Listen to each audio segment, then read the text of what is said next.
Era el primer día del mes cuando me encontraba solo en mi hogar, descansando en mi lecho. Me sumí en el sueño, y de pronto, se presentaron ante mí dos seres colosales, tan imponentes que jamás había contemplado figuras semejantes sobre la faz de la tierra. Sus rostros irradiaban un fulgor comparable al resplandor del sol, y sus ojos brillaban con la intensidad de un fuego abrasador. Cada vez que abrían sus labios, brotaban lenguas de fuego, como si de su aliento emergiera una llama viva. Sus vestiduras, teñidas de un púrpura profundo, parecían moverse al ritmo de un cántico celestial, y sus enormes alas resplandecían con un reflejo dorado que rivalizaba con el oro mismo. Sus manos, más blancas que la nieve recién caída, destilaban pureza. Permanecían firmes al pie de mi cama, y su presencia me envolvía como un viento sagrado. De pronto escuché que pronunciaban mi nombre con voz potente, Enoc. Al oír ese llamado, desperté de súbito y los vi con total nitidez, de pie frente a mí.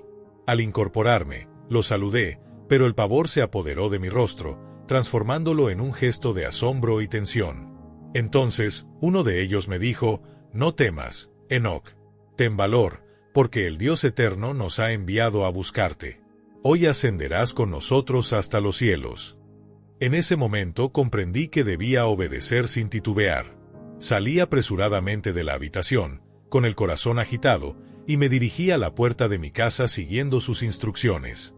Allí llamé a mis hijos Meusel, Regim y Gad, y les conté detalladamente todas las maravillas que los mensajeros celestiales me habían revelado.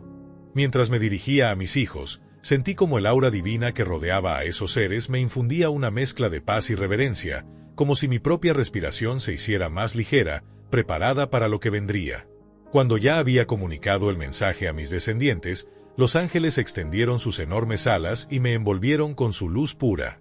Alzóse mi espíritu al primer cielo, flotando sobre nubes etéreas que refulgían con suaves destellos plateados. En ese plano celestial, el aire era diáfano, y percibí un murmullo constante de alabanzas que provenía de coros invisibles. Entonces comprendí que estaba siendo situado sobre un lecho de nubes, sostenido por un manto de brumas luminosas. Allí, contemplé a mi alrededor un paisaje fantástico, montañas de cristal, ríos de luz y jardines de esplendor desconocido, donde flores de colores imposibles flotaban en el viento divino. Mientras los ángeles descansaban un momento a mi lado, pude sentir como mi alma se expandía, como si cada fibra de mi ser se preparara para recibir verdades ocultas. Ellos, con paciencia infinita, me exhortaron a fortalecer mi fe, recordándome que mi misión trascendería los límites de la tierra. De pronto, mi atención fue atraída hacia un portal de luz que se alzaba ante nosotros, custodiado por guardianes de esperanza y justicia. Fue allí donde los ángeles me anunciaron que debía prestar especial interés a cada revelación, pues cada palabra que escuchara tendría un propósito sagrado para guiar a mis hijos y a toda mi descendencia en los días venideros. Con profundo respeto, incliné mi cabeza, consciente de que el camino que se abría ante mí era el sendero de un conocimiento que los hombres no alcanzan por sí solos. Así culminó mi traslado al primer cielo, instalado en aquella plataforma de nubes relucientes, mientras los ángeles se mantenían vigilantes.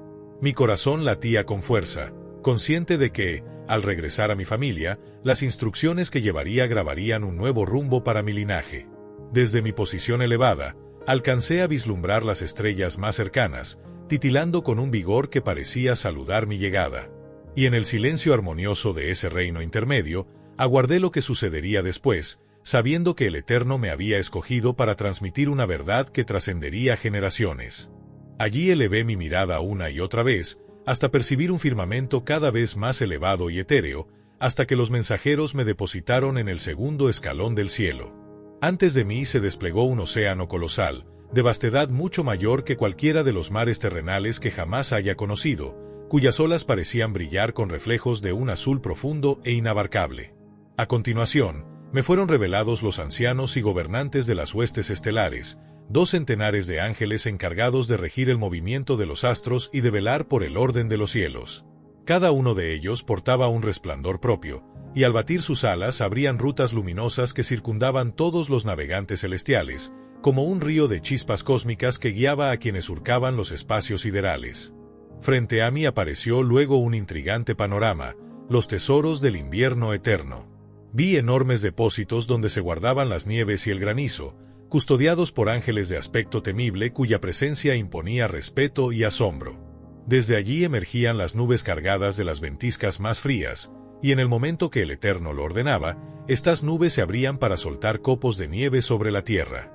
Me mostraron también el arca sagrada donde se acumula el rocío, un líquido puro que relucía similar al aceite de oliva más refinado, dispuesto en depósitos translúcidos que, al contemplarlos, recordaban el color y la fragancia de cada flor que brota en el suelo. A su alrededor, numerosos ángeles vigilaban esos tesoros con meticulosa atención, abriendo y cerrando sus puertas según la voluntad divina, asegurándose de que cada gota de rocío y cada copo de nieve saliera en el momento exacto para bendecir a la creación.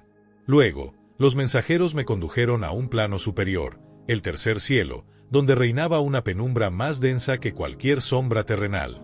Allí contemplé a seres encadenados, suspendidos en el vacío, cuyas cadenas resonaban con un eco sordo cada vez que intentaban moverse. Aquellos prisioneros aguardaban el juicio supremo, envueltos en un silencio desequilibrante interrumpido tan solo por sus propios lamentos, que resonaban a lo largo de la inmensidad de esa región oscura. Los ángeles que los custodiaban tenían rostros sombríos, casi indistinguibles en la negrura que los envolvía, y su llanto era constante, como un lamento que brotaba sin tregua de sus labios. Con voz que parecía surgir de un abismo insondable, pregunté a los seres que me habían traído, ¿por qué sufren sin cesar estos ensangrentados? Me respondieron, con un tono grave y firme, son los apóstatas que desoyeron los mandatos del Todopoderoso. Abandonaron la ruta trazada por su voluntad y se aliaron con su propio corazón, siguiendo al príncipe de las tinieblas que también se encuentra atado y en espera de la justicia eterna.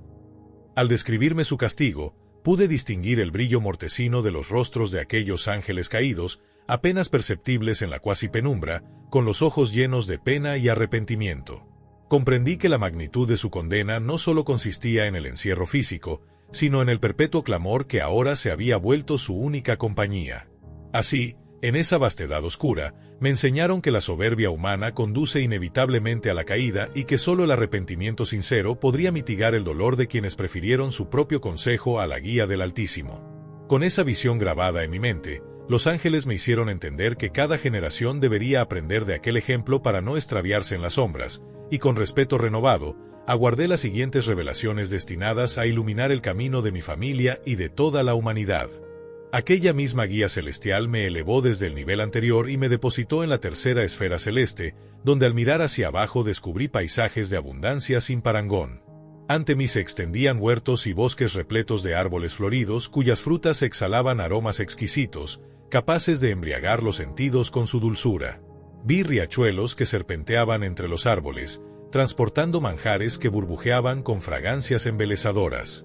En el centro de aquel paraíso resplandeciente, encontré el árbol de la vida, cuya magnificencia superaba cualquier descripción. Su tronco parecía tallado en oro y bermellón, y su follaje brillaba con destellos ígneos, cubriendo todo a su alrededor con un resplandor divino.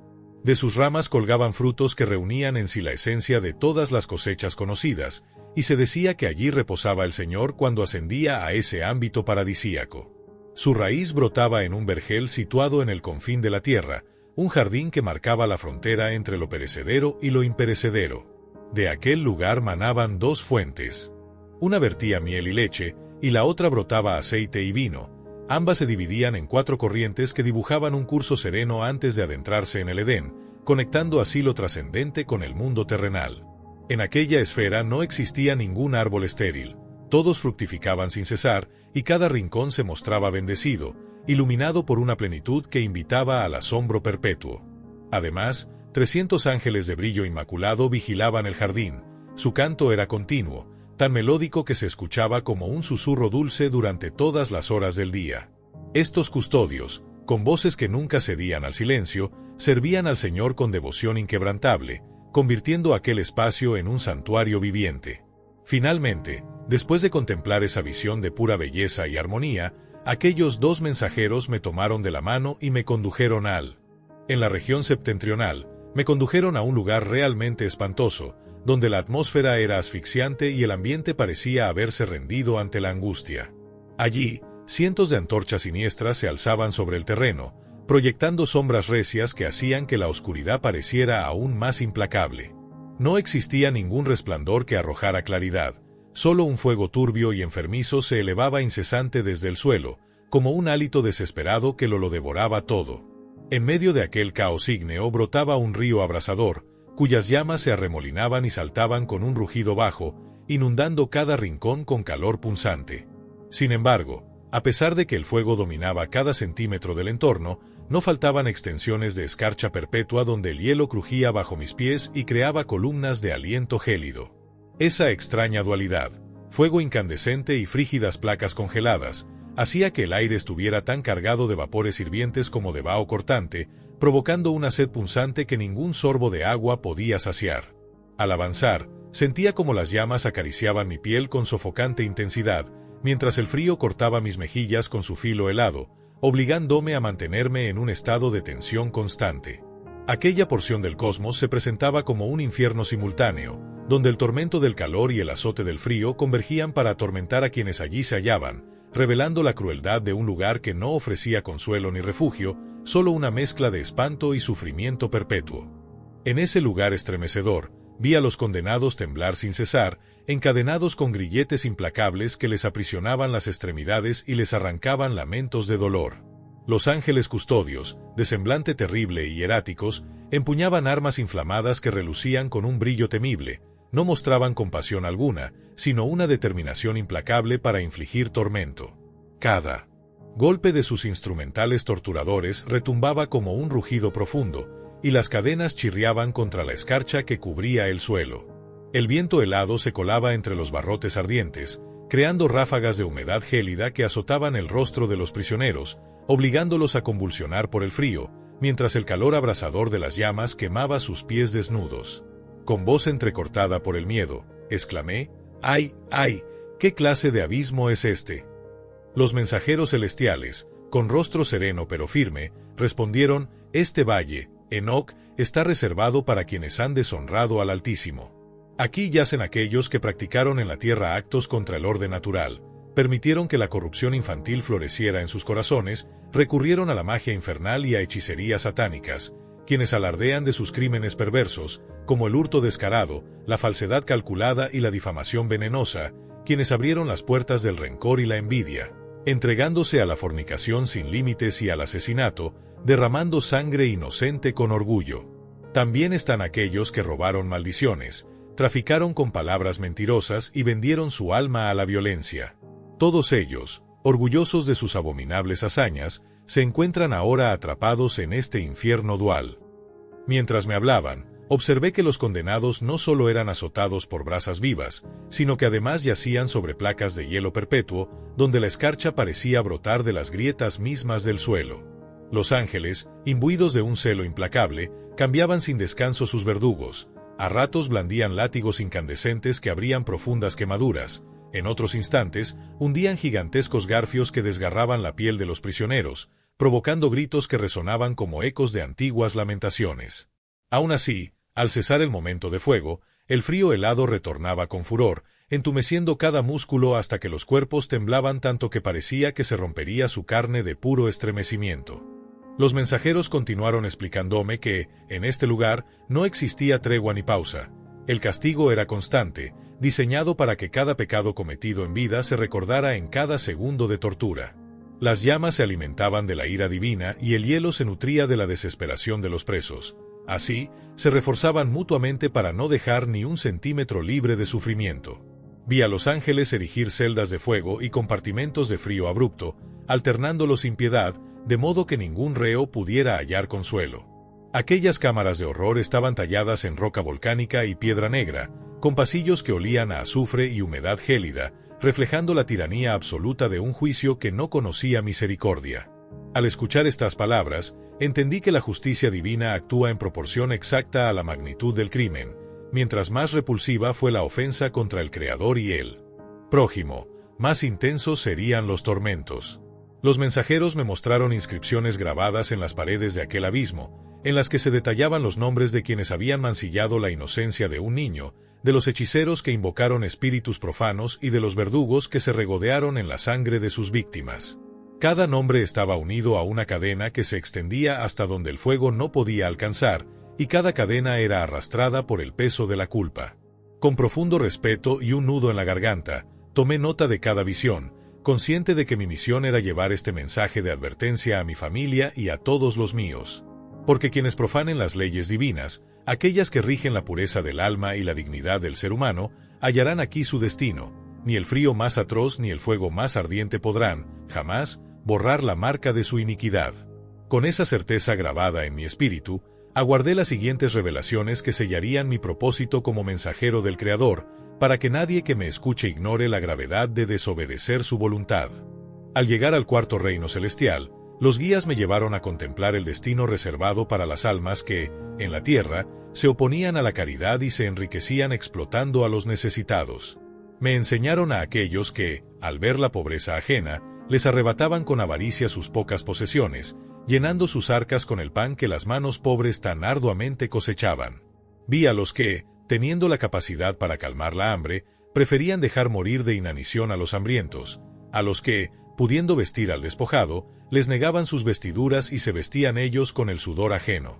También observé a quienes no reconocían al Creador y en lugar de alabarlo, inclinaban sus rodillas ante ídolos mudos y sin aliento, esculturas talladas con manos humanas que no podían ver ni oír, dioses vanos erguidos por la impía imaginación de otros hombres.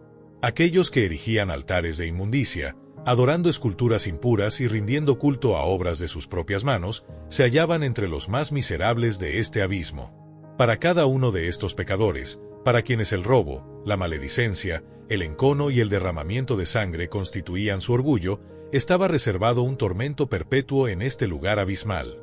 Los mensajeros me arrastraron más allá y me situaron de pie en el esplendor del cuarto cielo, donde todo era luz suave y armoniosa. Ante mis ojos se desplegó un espectáculo asombroso, los recorridos continuos del sol y la luna, marcados por arcos radiantes que surcaban un firmamento diáfano. Me detuve a medir, con el corazón asombrado, la trayectoria de esos astros. Comparé la intensidad del resplandor solar con la luz plateada del satélite nocturno y comprendí que el sol, en su majestuosidad, brindaba un fulgor mucho más potente que el plateado tenue de la luna. Su órbita describía un círculo perfecto, avanzando con la misma fuerza que un viento impetuoso, incansable en su labor, de día y de noche, no hallaba reposo. Su paso solemne estaba escoltado por 4 estrellas mayores que emitían un fulgor propio. 2 alineadas a la derecha de la rueda solar y otras 2 a la izquierda, mientras que bajo la rueda principal se extendía un séquito de 1000 estrellas menores, todas ellas girando perpetuamente en su armoniosa procesión. Acompañando al sol en su curso diurno, 15 miríadas de ángeles resplandecientes lo escoltaban, sus voces entonando cánticos que vibraban en el aire como un tejido de luz y armonía. Cuando la noche cubría el firmamento, un coro de 1000 seres alados, cada uno provisto de 6 alas, ascendía ante la rueda solar y se unía a las llamas celestiales que ardían en torno al astro. Estos ángeles, con su fulgor incandescente, mantenían vivas las brasas de la llama cósmica, alimentando el fuego que iluminaba la bóveda celeste. Sus cantos no cesaban ni por un instante, sus voces, cual arpas celestiales, resonaban con melodías que elevaban el espíritu, recordando que incluso el paso del tiempo está regido por el canto divino y la ordenada colaboración de todos los seres de la creación. Mientras aquellos mensajeros me explicaban cada detalle, entendí que el universo no es un caos desordenado, sino un mecanismo perfecto en el cual cada criatura, desde la masa solar hasta la menor de las estrellas, cumple un propósito determinado. Su marcha ininterrumpida, guiada por la justicia del Altísimo, marca los ritmos del día y de la noche, y también refleja la armonía que debe reinar en el corazón de los hombres. Así, al contemplar la gloriosa comitiva celestial, mi fervor se renovó. Comprendí que, al igual que estos ángeles custodios, cada ser humano está llamado a cumplir con su misión, manteniendo vivo el fuego de la fe y el gozo en el servicio al prójimo. Con este nuevo conocimiento grabado en mi mente, aguardé atento las revelaciones que habrían de descender aún más profundas, capaces de iluminar el camino de todos los que me escucharan en la tierra. Al llegar al quinto cielo, mis guías me sostuvieron y me depositaron en un espacio sorprendente. Ante mí se extendía un ejército incontable, formado por seres que llamaban Grégoros. Tenían apariencia humana, aunque su estatura superaba con creces a la de los gigantes más legendarios. Sus rostros mostraban rasgos marchitos, como si el paso del tiempo los hubiera consumido por dentro, y sus labios permanecían sellados en un silencio perpetuo. No emitían sonido alguno, ni un suspiro. Era un lugar donde la alabanza no resonaba, donde no se escuchaba ningún cántico en honor al Creador. Intrigado, pregunté a mis acompañantes, ¿por qué estos ángeles lucen tan agotados y por qué sus semblantes están cargados de angustia, y por qué reina el mutismo aquí? Ellos me respondieron con voz grave, estos son los grévoros que, junto a su príncipe Satán, se rebelaron contra el Señor de la Luz. Cuando descendieron desde el trono divino hasta la morada de los hombres, rompieron sus juramentos en la cumbre del monte Er. Al contemplar a las hijas de los hombres, se sintieron atraídos por ese belleza y tomaron esposas entre ellas, mancillando la pureza de la tierra con actos impuros. De esa unión surgieron los Nefilim, criaturas colosales y portentosas, hombres extraordinarios pero corrompidos, y con ellos llegó la violencia desmedida, la enemistad y la injusticia. Por ello, Dios los juzgó con un veredicto implacable. Ahora, estos seres lloran amargamente por el destino de sus hermanos caídos y aguardan el gran día del juicio, cuando recibirán la sentencia final del Altísimo. Después de introducirme en la comprensión de aquel drama cósmico, mis guías me alzaron aún más alto, transportándome al sexto cielo. Allí descubrí 7 coros angelicales, cada uno integrado por seres resplandecientes y radiantes. Sus rostros brillaban con una luz tan intensa que eclipsaba el fulgor de las estrellas más cercanas. Iban ataviados con vestiduras que destellaban destellos semejantes a luceros al alba, como si de sus ropas emanara el propio aliento divino. Cada coro tenía una misión particular. Unos entonaban himnos de gratitud por la creación del universo, otros vigilaban los secretos de los vientos que moldean la atmósfera, había quienes custodiaban las melodías escondidas en el murmullo de los océanos celestes, y algunos presidían el curso de las mareas cósmicas, para que nada se alterara en el orden perfecto del todo. Su servicio no cesaba ni un instante, pues sabían que cada nota, cada gesto, contribuía a sostener la armonía que regía todo lo existente. Mientras me maravillé ante tan majestuoso despliegue de luz y música, mis guías me explicaron que estos 7 coros representan la plenitud de la alabanza divina, desde los querubines que guardan los secretos de la creación hasta los serafines que arden en fervor por la presencia del Señor. Cada uno irradiaba un resplandor único. Algunos reflejaban la viveza de un amanecer dorado, otros el tono diáfano de un arroyo cristalino, y otros, aún, la claridad estrellada de los cielos nocturnos. Observé cómo sus cantos formaban una sinfonía perfecta, capaz de elevar el espíritu y disipar cualquier atisbo de desesperanza. En ese momento, entendí que, a pesar de la rebelión de algunos ángeles, el amor y la lealtad de la mayoría se alzan como respaldo incuestionable del trono divino. Porque, así como existen espíritus caídos consumidos por el remordimiento en el quinto cielo, también hay legiones de seres que permanecen cerca del Creador, laborando sin pausa para que la creación no se desmorone. Con el corazón henchido de reverencia por tan sublime panorama, aguardé expectante la próxima revelación, consciente de que cada visión celeste me acercaría un poco más al misterio de la voluntad divina y de mi propia misión de guía y testigo. El sol resplandecía con destellos brillantes, y era imposible distinguir diferencias en los rasgos o en la vestimenta de esos seres. Su semblante irradiaba la misma luminosidad y su porte reflejaba una armonía uniforme. Estos custodios celestiales organizan las jerarquías y estudian las trayectorias de las estrellas, así como las fases cambiantes de la luna y el curso del sol, asegurando el buen gobierno del mundo. Cuando advierten alguna ofensa o desequilibrio, dictan mandamientos y enseñanzas, acompañados de cánticos vibrantes y melodías de alabanza que recorren el firmamento. Son, en realidad, los arcángeles que se sitúan por encima de los demás ángeles y miden toda forma de vida en el cielo y en la tierra. Entre ellos se encuentran los que tienen a su cargo las estaciones y los años, los que vigilan los ríos y los océanos, los que protegen los frutos de la tierra y los que cuidan cada hierba para alimentar a todo ser viviente. Asimismo, hay ángeles encargados de registrar el destino de cada alma humana, anotando sus acciones y su existencia ante la presencia del Señor. En el centro de este coro celestial se encuentran 6 fénix y 6 querubines, junto a otros 6 seres radiantes cuyas voces se unen en un solo canto inefable. Su armonía es tan perfecta que resulta imposible describirla con palabras humanas. Su júbilo ante el trono divino se eleva sin descanso, como un torrente inagotable de gratitud y devoción. Luego, los 2 mensajeros me elevaron al séptimo cielo, donde descubrí una luz tan poderosa que eclipsaba cualquier claridad terrenal. Allí residían tropas celestiales de ángeles mayores, arcángeles en pleno vigor, cuerpos gloriosos de dominaciones, potestades, principados, querubines y serafines, así como tronos adornados de muchedumbres de ojos vivientes. Formaban 9 legiones de luz, dispuestas en estaciones luminosas alrededor de la presencia divina. Al contemplar tal majestuosidad, un temblor de reverencia y temor se apoderó de mi ser. Sin embargo, los mensajeros me tomaron de la mano y me dijeron: «Sé valiente, Enoc, no temas». Entonces me condujeron un poco más allá, hasta mostrarme al Señor desde la distancia, sentado en su trono altísimo, rodeado de un fuego eterno que no consumía, sino que purificaba. Más allá de este séptimo cielo, me explicaron, existía un 10º cielo, la morada suprema donde el Eterno, denominado en hebreo Arabat, reside con su corte celestial. Allí, las huestes celestiales se distribuían en 10 escalones según su rango, acudiendo en orden de jerarquía para postrarse ante el Señor y servirle con alabanzas que nunca cesan. Se postraban ante el Señor con profundo respeto y, luego de ofrecer sus reverencias, regresaban a sus puestos rebosantes de júbilo y bienaventuranza. Entonaban cánticos que se perdían en la luz inabarcable del firmamento, usando voces suaves y delicadas, dignas de la gloria celestial, sirviendo al Altísimo con una entrega que trascendía toda comprensión terrena. A continuación, los mensajeros me condujeron al 8º cielo, denominado en la lengua hebrea Muot, un nombre que alude al cambio de las estaciones, a los ciclos de sequía y humedad que marcan el curso de la vida. En este ámbito, observé las 12 constelaciones que forman el círculo del firmamento, cada una flotando sobre el 7º cielo, como si fueran guardianas de la armonía cósmica.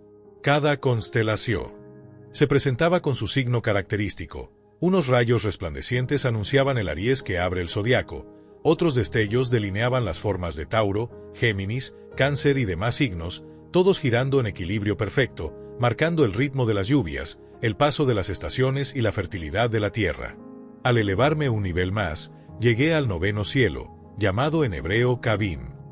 Allí se hallaban las moradas celestiales de esas mismas 12 constelaciones, pero en una esfera más íntima y cercana al trono divino.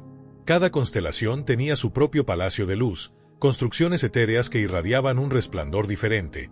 Unas cargaban el fulgor dorado que preludia la primavera, otras, un tono plateado que anuncia el invierno, y algunas, matices rojizos y verdosos trazaban las transiciones del otoño y el verano.